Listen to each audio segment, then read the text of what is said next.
नमस्कार सास बहू और सेंसेक्स में आप सभी का स्वागत है। मैं हूं सुमित और हफ्ते का आखिरी कारोबारी सत्र यानी शुक्रवार का सत्र और भारतीय बाजारों के अंदर अभी तो फिलहाल एक दबाव के साथ ही कामकाज हो रहा है। करीब करीब 100 अंकों के आसपास का फॉल इंडेक्स में देखने को मिल रहा है। 18,238 के मौजूदा स्तर हैं और करीब करीब दिन के निचले स्तरों के बेहद नज़दीक 20 अंक दूर खाली निफ्टी अभी ट्रेड करता हुआ दिखाई पड़ रहा है। सेंसेक्स भी करीब करीब आधा % के आसपास का फॉल दिखा रहा है, लेकिन मेजर आज जो फॉल है वो mid cap index small cap index में है। आधा % नीचे है mid cap index, small cap index आधा % से ज़्यादा की गिरावट के साथ कामकाज करता हुआ दिखाई पड़ रहा है। निफ्टी बैंक भी 150 अंक नीचे है, फ्लैट टू नेगेटिव साइड पर कामकाज कर रहा है। मिड कैप में स्लाइटली रिकवरी लोअर लेवल से ज़रूर आई है। करीब करीब 100-125 अंकों के आसपास का मूव लोअर लेवल से देखने को मिला है। एडवांस डिक्लाइन रेशियो 1700 शेयर गिरावट में, 1050 1100 शेयर तेजी में कामकाज करते हुए दिखाई पड़ रहे हैं और दबाव है इंडेक्स के अंदर। अलग अलग जो स्टॉक्स हैं वहाँ पर प्रेशर है और स्टॉक स्पेसिफिक स्टोरीज मार्केट के अंदर ड्राइव कर रही है। लगातार इनफैक्ट ये 5वां सत्र है जबकि इसी तरह का एक ट्रेंड ट्रेजेक्ट्री मार्केट के अंदर बनता हुआ दिखाई पड़ रहा है। आज हम बातचीत करेंगे सास बहू सेंसेक्स में। हमारे साथ जो दर्शक मौजूद रहेंगी बेंगलुरु से, साथ ही साथ दिल्ली से। आज हम चलेंगे गाजियाबाद भी, लेकिन तीनों ही दर्शकों से बातचीत करने से पहले हम चलते हैं लखनऊ। वहाँ पर मानस हमारे साथ मौजूद है बातचीत करने के लिए। तो मानस नमस्कार, स्वागत है कार्यक्रम में। सबसे पहले तो एक सीमित दायरे में बाजार है, ये बोर नहीं हुए आप मार्केट को देख के? सुबह से एक ही रेंज में वैसे ही 2% 5% का इधर उधर मूव चल रहा है, कुछ हो ही नहीं रहा। बोर नहीं हो रहे आप? देखिए, पिछले 2-3 मंथ में बहुत आदत बिगड़ गई थी क्योंकि हम लोग को आदत हो गई थी 200-250 पॉइंट निफ्टी में के मूव की और पिछले 4 दिनों से तो बहुत ही बोरिंग फील हो रहा है। लेकिन आज थोड़ा एक्शन लग रहा है क्योंकि नीचे नीचे के साइड पे ही सही, लेकिन एटलीस्ट मूवमेंट है निफ्टी में और आप और भी उम्मीद कर सकते हैं कि थोड़ा सा और लोअर लेवल्स पे आपको निफ्टी देखने को मिलेगा आज। कहां तक मानस? 18,000 देखेंगे क्या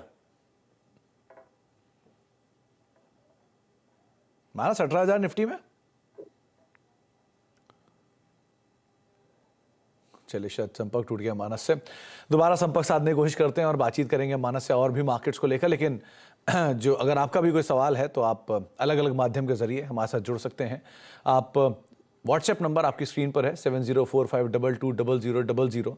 ये व्हाट्सएप नंबर है जिसके ज़रिए और साथ साथ आप सोशल मीडिया के ज़रिए भी हमारे इस कार्यक्रम का हिस्सा बन सकते हैं।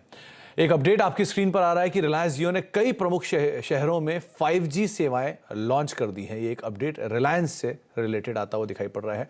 2583 के स्तरों पर रिलायंस कामकाज कर रहा है। करीब आधा % के आसपास का फॉल देखने को मिल रहा है। मानस हमारे साथ वापस जुड़ गए हैं। मानस, क्या कहते हैं आप मार्केट्स को लेकर? आपने कहा कि बिकवाली और बढ़ेगी, गिरावट थोड़ी गहरा सकती है। 18,000 के जोन देखेंगे क्या हम?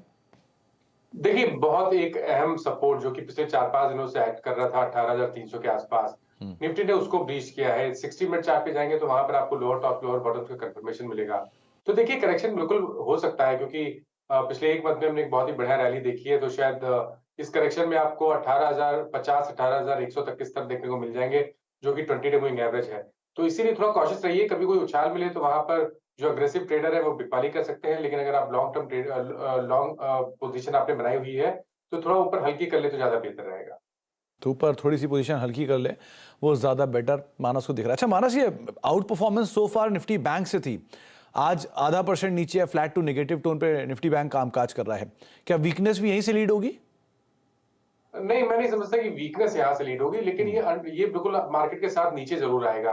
देखिए, बैंक निफ्टी के अगर पैटर्न्स को समझे तो बैंक निफ्टी भी लगातार हाई लेवल पे 42,500 600 के रेंज में रेजिस्टेंस फेस कर रहा है। अभी तक यहाँ पर जो एक क्रूशियल सपोर्ट है जो 42,150 है, वो ब्रीच नहीं हुआ है। इसलिए ऐसा नहीं लग रहा है कि यहाँ पर बहुत ज्यादा गिरावट देखने को मिलेगी, बट फिर भी कॉशियस रहिए क्योंकि निफ्टी का ट्रेंड वीक है। अगर यहाँ पर 42,150 के लेवल ब्रेक होंगे तो ये भी कम से कम 41,500 तक करेक्ट हो सकता है।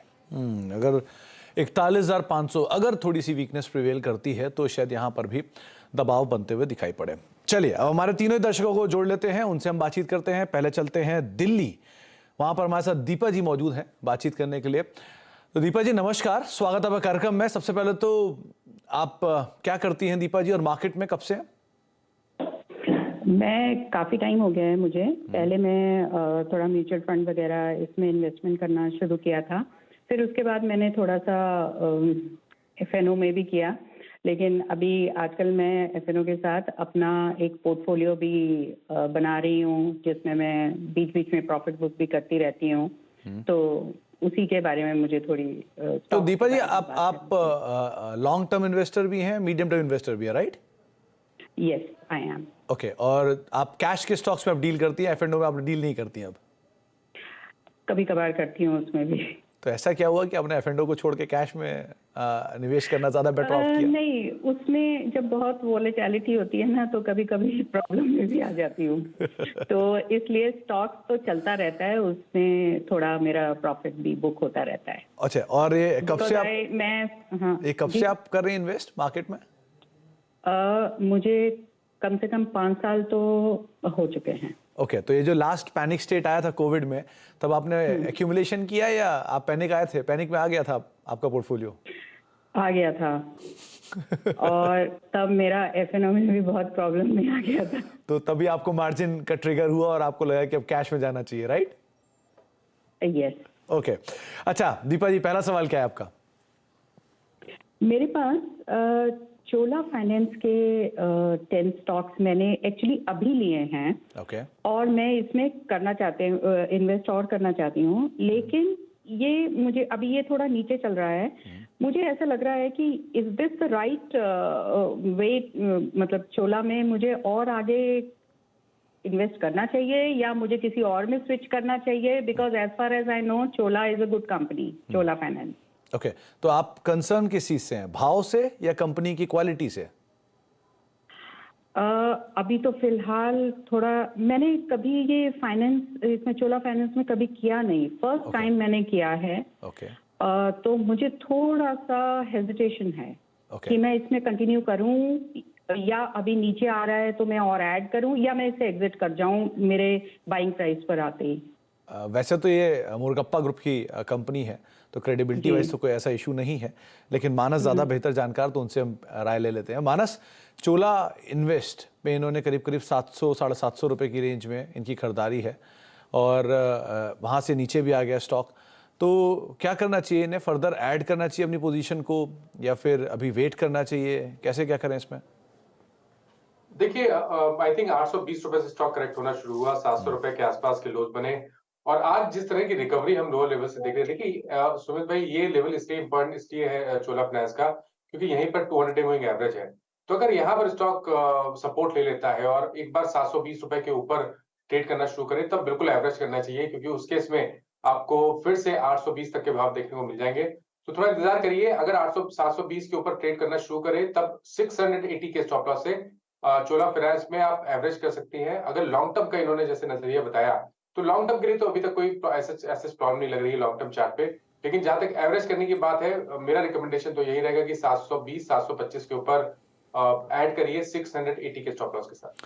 680 का एक स्टॉप लॉस और 720 के ऊपर आप दीपा जी से ऐड कर सकती हैं, जो आपने सुना होगा, मानस अभी भी कह भी रहे थे। तो आप क्या लॉन्ग टर्म ही रखेंगे इसे या मीडियम टर्म के लिए रखेंगे? क्या सोचा आपने?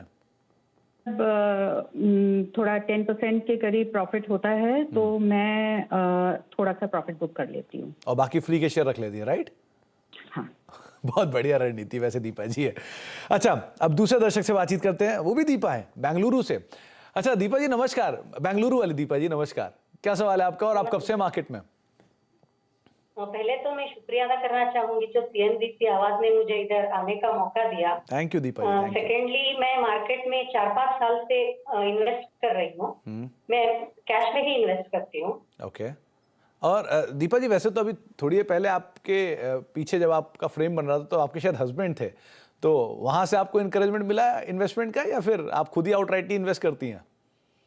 बेसिकली सर, मैं शेयर्स में इन्वेस्ट करती हूँ और मेरे हस्बैंड तो शेयर्स में बिल्कुल भी नहीं है, वो म्यूचुअल फंड प्रेफर करते हैं।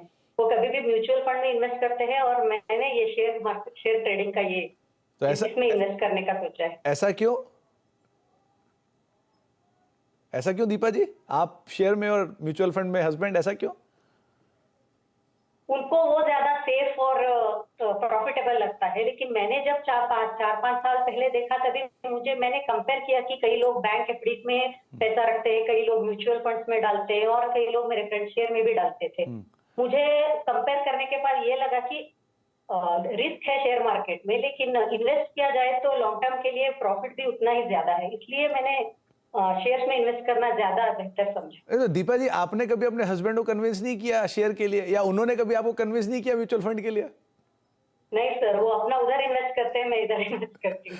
अच्छा, तो कमाई अगर ज्यादा आपकी रहती तो आप बोलती नहीं उन्हें कि ज्यादा बेटर इक्विटी था, कहाँ आप म्यूचुअल फंड में फंस गए? नहीं, वो बोलते हैं कि सभी अंडे एक ही बास्केट में नहीं रहने चाहिए, इसलिए मैं म्यूचुअल फंड में ही ठीक हूँ, तुम शेयर का करो। चले, वैसे ये अच्छी रणनीति है, डाइवर्सिफाइड भी हो गए आप दोनों, पोर्टफोलियो भी आप लोगों का डाइवर्सिफाइड है। आपका सवाल क्या दीपा जी? मेरा पहला सवाल है कि मैंने हुडको को 2000 शेयर मेरे पास है, उसको मैंने 62 रुपए में खरीदा हुआ है जी। मैं इसको होल्ड करूँ, थोड़ा एवरेज करूँ या क्या करूँ, मुझे इसका ही चाहिए। तो दीपा जी, खरीदारी कब की आपकी? कितने समय पहले खरीदारी की थी आपने हुडको में? दीपा जी, ये जो खरीदारी आपकी कब की है, कितनी पुरानी है?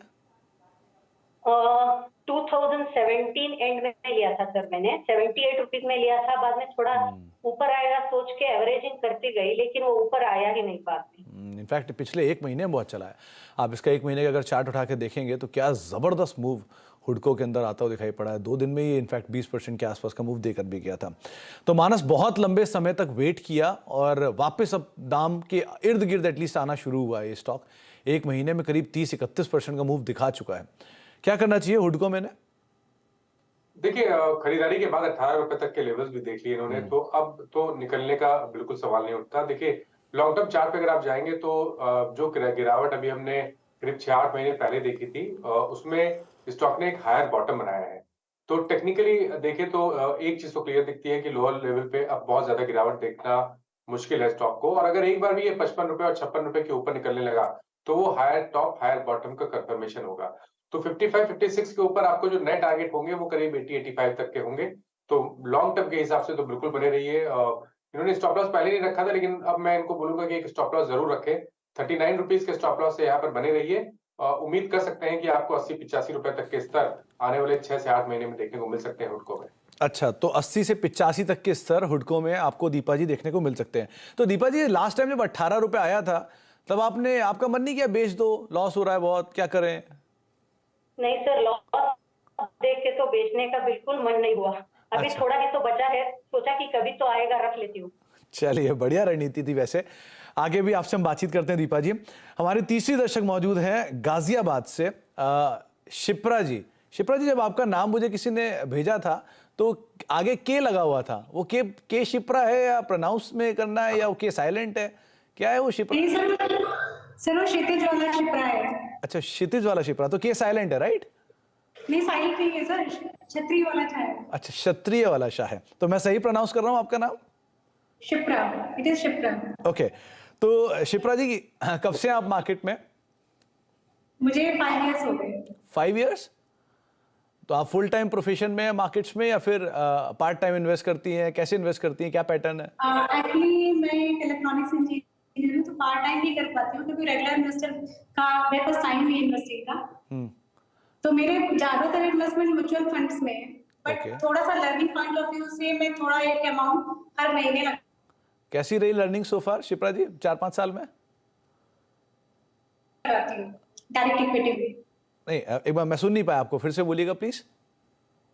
एक्चुअली मैं एक म्यूचुअल फंड इन्वेस्टर में अपने आप को कहना चाहूंगी, मैं म्यूचुअल फंड में इन्वेस्ट करती हूँ। ओके। और डायरेक्ट इक्विटी में लर्निंग पर्पस के लिए अभी कर रही हूँ, अराउंड 50-40,000 मैं हर मंथ लर्निंग पर्पस से इन्वेस्ट करती हूँ। तो कैसा रहा ये पिछले 4-5 साल में आपका जो लर्निंग फेज रहा है इक्विटीज को लेकर? अभी तक तो ऑप्टिमिस्टिक ही रहा है, मतलब मैंने लॉस नहीं बुक किया अब तक। अच्छा, लॉस बुक नहीं किया है, लॉस हुआ नहीं? नहीं सर, हुआ नहीं, लॉस हुआ नहीं। चलिए, बहुत बढ़िया। तो शिप्रा जी, पहला सवाल आपका क्या है? एक्चुअली मैंने रिलायंस खरीदा है ई मार्जिन सेगमेंट में 2400 पे 50 नंबर्स खरीदे हैं मैंने। ओके, और क्या टाइम फ्रेम वैसे तो मैं आप पूछना चाहती हूँ कि सॉरी, वैसे आप क्या टाइम फ्रेम रखना चाहती हैं इसमें, लॉन्ग टर्म? हाँ, लॉन्ग टर्म में रिलायंस में काफी पॉजिटिव हूँ, उनकी 5G की जो स्ट्रेटजी है और उनकी जो एक्सपेंशन प्लान है उनको लेकर काफी पॉजिटिव हूँ। तो मैं ये पूछना चाहती हूँ कि इस पोजीशन से मैं एग्जिट कर जाऊँ या लॉन्ग टर्म रिटेन करूँ? ओके, तो आप देश की सबसे बड़ी कंपनी में लंबी अवधि के लिए निवेशित हैं, रिलायंस इंडस्ट्रीज में। मानस, पहले तो आप बहुत समय से रिलायंस की पैरवी करते आ रहे हैं, पहले भी आपने इस पर कई बार अपनी बाय कॉल दी है। क्या राय रखते हैं रिलायंस इंडस्ट्रीज को लेकर, लंबी अवधि का इनका नजरिया है? देखिए लंबी अवधि के लिए रिलायंस में तो मैं अभी भी यही बोलूंगा कि आप निवेशित रह सकती हैं। कभी कोई गिरावट मिले तो और खरीदारी कर सकते हैं। उसका मैं रीजन आपको बताऊं, अगर आप लॉन्ग टर्म चार्ट पे जाएंगे तो कहीं पर भी वीकनेस नहीं है। हायर टॉप्स हायर बॉटम लगातार बन रहे हैं। पिछले करीब अगर हम 10-12 मंथ लें तो आपको दिखेगा तो कंसोलिडेशन 2800 पे रेजिस्टेंस है, 2300 रुपए के आसपास बॉटम बना है। लेकिन यहाँ पर एक ट्रायंगुलर फॉर्मेशन हो रहा है।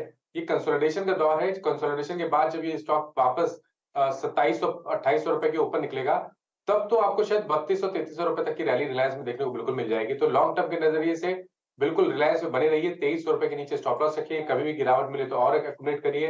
पहला टारगेट 2800 रुपए का और उसके ऊपर 3200 रुपए तक के टारगेट्स आपको रिलायंस में आने वाले 8 से 10 मंथ में देखने को मिल सकते हैं। अच्छा, तो शिप्रा जी आप बने रहें, 2300 रुपए के आसपास का स्टॉप लॉस रखें, लंबी अवधि के लिए इसमें निवेशित रहें। कोई गिरावट आए तो आप एक्यूमुलेट करें। बैंक्स, एनबीएफसी, आईटी, कई सारे कारोबार कंपनी के अंदर और भी हैं। अदर देन आप अगर ऑयल एंड गैस मेजर या फिर टेलीकॉम मेजर की बात करें तो एनबीएफसी स्पेस का भी कारोबार कंपनी ने रिसेंटली डीमर्ज करने की बात भी कही थी। तो आपके लिए बने रहने की राय। और ये डिस्क्लेमर भी है कि जो चैनल आप देख रहे हैं इसका प्रभुत्व और प्रबंधन जो है वो रिलायंस इंडस्ट्रीज़ के पास है। लौटते हैं अब दीपा जी के पास, दिल्ली वाली दीपा जी जो है उनके पास लौटते हैं। तो दीपा जी अगला सवाल आपका। हाँ, मैं मानस जी से ये सवाल पूछना चाहती हूँ। मैं उनको काफी फॉलो भी करती हूँ।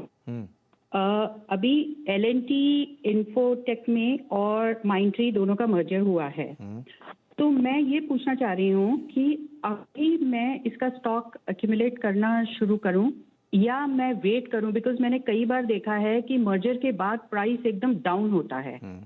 तो is this the right time to buy और should I wait for some time? आप माइंडट्री के लिए I am interested in Mindtree. आप जो दोनों कंपनियां हैं, नई एंटिटी जो बनेगी उसमें निवेश करना चाहती हैं, राइट? नहीं, अगर मैं अभी भी माइंडट्री लेना चाहूँ तो ओके। आपका लेकिन टारगेट वही रहेगा कि जो नई एंटिटी बनेगी आप उस तक उसे होल्ड करेंगी? Of course, I want to go for it. Yes. Okay, चलिए, ये देश की 5वीं सबसे बड़ी कंपनी के तौर पर उस समय शुमार हो जाएगी। कुछ अटकलें हैं कि शायद निफ्टी का हिस्सा बने या कुछ अटकलें हैं कि शायद निफ्टी का हिस्सा ना भी बने, लेकिन वो उस समय पे क्लैरिटी होते हुए दिखाई पड़ेगी। मानस, माइंडट्री और L&T इन्फोटेक, ये दो नाम इन्होंने चुन रखे हैं जहाँ पर ये विलय को लेकर एक बाय पोजीशन बनाना चाह रही हैं। खुद ये माइंडट्री में इंटरेस्टेड हैं। क्या यहाँ एक्यूमुलेट करना चाहिए? और नीचे के जोन्स आप देख रहे हैं, आईटी ऑलरेडी बीटन डाउन है, 30-40% करेक्ट हो चुका है सेक्टर भी। क्या करना चाहिए ना? देखिए, अगर इस न्यूज को दरकिनार कर दें, जो मर्जर है इसको दरकिनार करें, केवल हम चार्ट से बात करें तो दोनों के चार्ट्स, एलटीआई और माइंडट्री, दोनों के चार्ट एग्जैक्टली सेम रखते हैं। कहीं पर भी कोई भी पैटर्न में चेंज नहीं है। हालांकि हाई लेवल पे प्रॉफिट बुकिंग देखने को मिली है। और मेरा समझना ये है कि आने वाला जो करीब 8 से 10 मंथ होगा, वहां पर आपको शायद मिड कैप स्मॉल कैप पे उस तरह का बाइंग इंटरेस्ट आईटी सेक्टर में नहीं देखने को मिलेगा जिस तरह का बाइंग इंटरेस्ट आपको लार्ज कैप स्टॉक्स में देखने को मिलेगा। स्पेशली मैं इन्फोसिस की बात कर रहा हूँ, टीसीएस की बात कर रहा हूँ और एचसीएल टेक की बात कर रहा हूँ। लेकिन फिर भी अगर हम केवल स्टॉक स्पेसिफिक रहे और माइंडट्री की बात करें तो देखिए, स्टॉक करेक्ट हुआ है, 200 मूविंग एवरेज के आसपास आया है। वीकनेस चार्ट पे बिल्कुल नहीं दिखती है। 3360 रुपए का स्तर ध्यान रखिए। जब तक स्टॉक इसके ऊपर ट्रेड करता रहेगा, यहाँ पर जो ट्रेंड है वो बुलिश बना रहेगा। एक हर्डल 3720 से लेकर 3780 की रेंज में दिखने लगा है। अगर वो लेवल से एक बार ब्रीच हो जाएंगे, जो कि 50 वीक मूविंग एवरेज है, अगर उसके ऊपर एक बार निकला, तब तो आपको शायद 4200 या 4400 रुपए तक के स्तर भी देखने को मिल जाएंगे। तो लॉन्ग टर्म के नजरिए से 3350 के ऊपर जब तक ट्रेड करता रहे, आप यहाँ पर गिरावट की खरीदारी कर सकती है। 3350 टेक्निकली आप ध्यान रखिएगा दीपा जी, और एक तारीख है 24 नवंबर की, इसको आप ज़रूर ध्यान रखिएगा क्योंकि ये 24 नवंबर तारीख जो है ये रिकॉर्ड डेट है इसकी एलिजिबिलिटी तय करने के लिए कि आप उसके शेयर होल्डर्स बनेंगे या नहीं बनेंगे। और जो रेशियो है वो 73 शेयर L&T इन्फोटेक माइंडट्री के मिलेंगे आपको अगर आप माइंडट्री के 100 शेयर लेती हैं तो। लेकिन ये तारीख में और ये लेवल्स के आसपास को आप एटलीस्ट क्लोजली ध्यान रखिएगा अगर आप इस इवेंट को प्ले करना चाह रही हैं तो। आगे बढ़ते हैं और अगली दीपा जी से, जो कि हमारे साथ बेंगलुरु से मौजूद है, उनसे बातचीत कर लेते हैं। दीपा जी, आपका दूसरा सवाल। सर, मेरे पास वेल्सपन इंडिया के 500 शेयर है, उसको मैंने 155 रुपीज पे खरीदा हुआ है। ओके, और क्या इसमें आप टाइम फ्रेम तय करना चाहेंगी? मैं लॉन्ग टर्म के लिए रुकने के लिए तैयार हूँ। ओके, आधा हो गया। दीपा जी, यहाँ पर भी आप यही सोच रही हैं कि ये कभी ना कभी तो ऊपर आएगा इसलिए होल्ड कर लें? फ्यूचर में। ये Okay. आएगा तो अभी एवरेज कर सकती हूँ। ओके मानस, वेल्सपन इंडिया टेक्सटाइल मेजर करीब करीब 500 शेयर हैं, 150 रुपए के दाम पर खरीदारी है, 77-78 रुपए का मौजूदा स्तर है। इनकी खरीदारी से ऑलमोस्ट हाफ हो चुका है, तो यहाँ पर अभी खरीदारी और करें, अवॉइड करें, वेट करें, कोई स्टॉप लॉस रखें, क्या करें? देखिए, पहली चीज तो ध्यान रखिए, कभी भी चाहे कोई ट्रेडर हो या इन्वेस्टर हो, एक चीज ध्यान रखनी चाहिए कि लॉस में एग्जिट करना कोई गलत डिसीजन नहीं होता है। बहुत बार आप देखेंगे कि लॉस में एग्जिट करना ज्यादा बेहतर डिसीजन होता है, क्योंकि जब लॉस में आप निकलते हैं तो आप देखेंगे बहुत बार स्टॉक उसके बहुत नीचे के लेवल्स दिखाता है। जहां तक बात वेल्सपन इंडिया की है, देखिए चार्ट्स पे तो अभी भी कहीं पर भी रिवर्सल के साइन नहीं है। हालांकि स्टॉक ने गिरना बंद कर दिया है, जो 65-67 के लोज बने उसके बाद से स्टॉक कंसोलिडेट हो रहा है, लेकिन इसका मतलब ये नहीं है कि यहाँ पर कोई भी बुलिश साइन है। बुलिश ट्रेंड बनने के लिए कम से कम 90 रुपए के लेवल्स को स्टॉक को ब्रीच करना पड़ेगा। केवल और केवल 90 रुपए के ऊपर ही यहाँ पर स्ट्रेंथ बनेगी। तो मैं इनको यही रिकमेंड करूंगा कि कभी कोई छोटा मोटा उछाल मिले 82 के आसपास स्टॉक आए तो वहां पर निकलने की कोशिश करिए और फिर 92 के ऊपर फिर से खरीदारी करिए, क्योंकि उस केस में आपको कम से कम 120 रुपए तक के भाव देखने को मिल जाएंगे। तो दीपा जी, आपको रणनीति बताई है मानस ने, आप उसको फॉलो कर सकते हैं और अकॉर्डिंगली अपनी पोजीशंस को रिवैम्प कर सकते हैं। बहुत बहुत शुक्रिया दीपा जी हमारे साथ मौजूद रहने के लिए। दोनों दीपा जी, दिल्ली वाली भी और साथ साथ बेंगलुरु वाली, दोनों दीपा जी को बहुत बहुत शुक्रिया। और इसके अलावा शिप्रा जी, आपको भी बहुत बहुत शुक्रिया हमारे साथ मौजूद रहने के लिए, अपने एक्सपीरियंसेस शेयर करने के लिए और साथ साथ अपने सवाल पूछने के लिए। और मानस, आपका भी बहुत बहुत शुक्रिया हमारे साथ हर बार की तरह मौजूद रहने के लिए और बाजार पर अपनी राय रणनीति बताने के लिए। एक ब्रेक का वक्त हो गया, ब्रेक के बाद लौटते हैं और कुछ और मिड कैप एक्शन देखते हैं।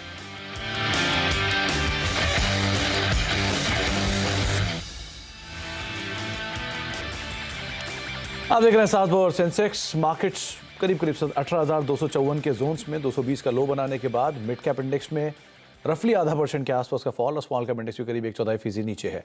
1000 शेयर तेजी में है, 1800 शेयरों के अंदर बिकवाली देखने को मिल रही है। एडवांस डिक्लाइन में कोई ऐसा रिस्पाइट तो नहीं है, लेकिन हाँ मेजरली डिक्लाइन साइड जो है वो थोड़ा ज़्यादा बढ़ते हुए दिखाई पड़ रहे हैं। तो मोर लेस 1700-1800 शेयर सुबह से ही आज गिरावट के साथ कामकाज करते हुए दिखाई पड़ रहे हैं।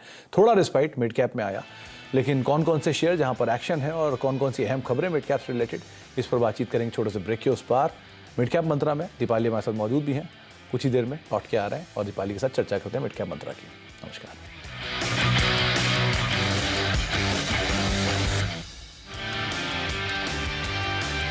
Mongia Steel presents